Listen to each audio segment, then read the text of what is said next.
에서와 야곱은 쌍둥이이지만 완전히 다른 성격의 소유자들이었습니다. 그런데 두 사람의 공통점이 있다면 바로 조바심이었습니다. 에서는 배고픔을 견딜 수 없을 정도로 기다리지 못했고, 야곱은 예언된 하나님의 축복을 욕심내며 기다리지 못했습니다.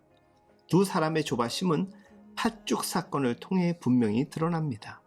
에서는 심히 피곤할 뿐 아니라 배가 고픈 채 집으로 돌아오게 됩니다. 그는 당장 자신의 필요가 채워지기를 간절히 원했던 것입니다. 빨리 뭐라도 먹었으면 좋겠다 싶었기에 야곱에게 이렇게 말합니다. 내가 피곤하니 그 붉은 것을 내게 달라는 것이었습니다. 그 붉은 것이라고 표현한 것을 우리는 팥죽이라고 연상하기 쉽게 번역하곤 하였는데, 중근동 지방에서는 흔히 젓갈색 콩에다가 밀이나 보리 같은 곡류와 양파, 감람류를 섞어서 끓인 죽을 별미로 먹곤 하였습니다. 바로 그때 야곱은 침착하게 형의 약점을 이용합니다. 야곱이 이렇게 빠르고 목적지향적으로 반응하는 것을 볼 때 야곱이 얼마나 평상시에도 이런 기회가 오길 기다려왔는지를 우리는 엿볼 수가 있습니다. 야곱에게는 정말 기다리던 절호의 기회가 찾아왔고 지체 없이 형에게 말합니다. 형의 장자의 명분을 오늘 내게 팔라. 죽 한 그릇에 엄청난 것을 요구하는 너무나 터무니없고 지나친 게 분명하나, 야곱은 형 에서에 대해서 너무나 잘 파악하고 있었습니다. 그는 먹을 것에 대해서만큼은, 또는 순간의 필요를 채우기 위해서라면 먼 미래에 있을 축복 같은 것을 포기할 수 있을 정도로 현실에 철저히 반응했던 사람입니다. 에서에게 배고픈 순간의 축복 같은 것은 별 의미가 없었던 것입니다.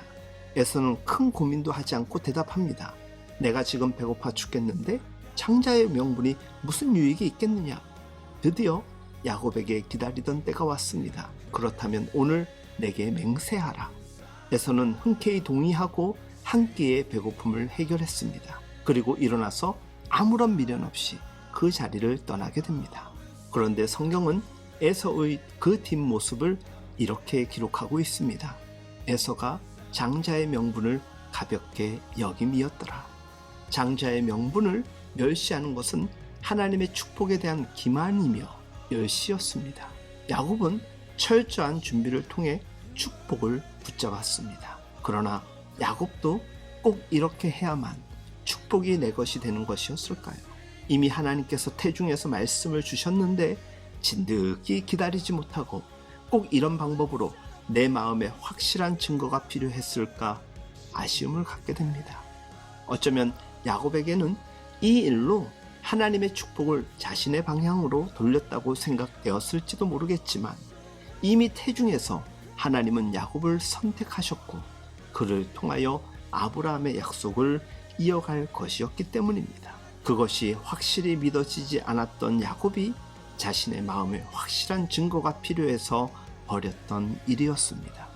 에서는 장차 있을 하나님의 약속과 그 말씀을 현재 급한 필요 때문에 너무 쉽게 포기하였고, 야곱은 장차 이뤄질 하나님의 약속과 그 말씀을 신뢰하지 못하고 자신의 마음의 조바심과 자기 마음의 부족한 확신 때문에 사건을 꾸미기까지 했던 것입니다.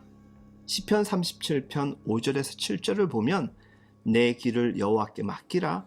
그를 의지하면 그가 이루시고 내 의를 빛같이 나타내시며 내 공의를 정오의 빛같이 하시리로다. 여호와 앞에 잠잠하고 참고 기다리라. 자기 길이 형통하며 악한 꾀를 이루는 자 때문에 불평하지 말지어다 라고 기록하고 있습니다. 주 안에서 사랑하는 여러분, 하나님께 맡겼다면 일부러 일을 꾸미지 않아도 됩니다.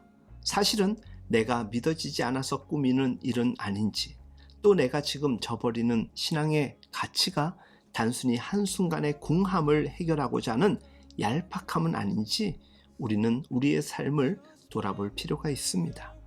오직 하나님만 신뢰하며 나아갈 때 우리는 일부러 일을 벌리지 않아도 하나님만 신뢰하며 나아갈 때 때로 순간 곤란한 일이 갑자기 들이닥친다 할지라도 그것을 믿음 안에서 넘어갈 힘도 하나님께서는 넉넉하게 주시는 좋으신 하나님이십니다.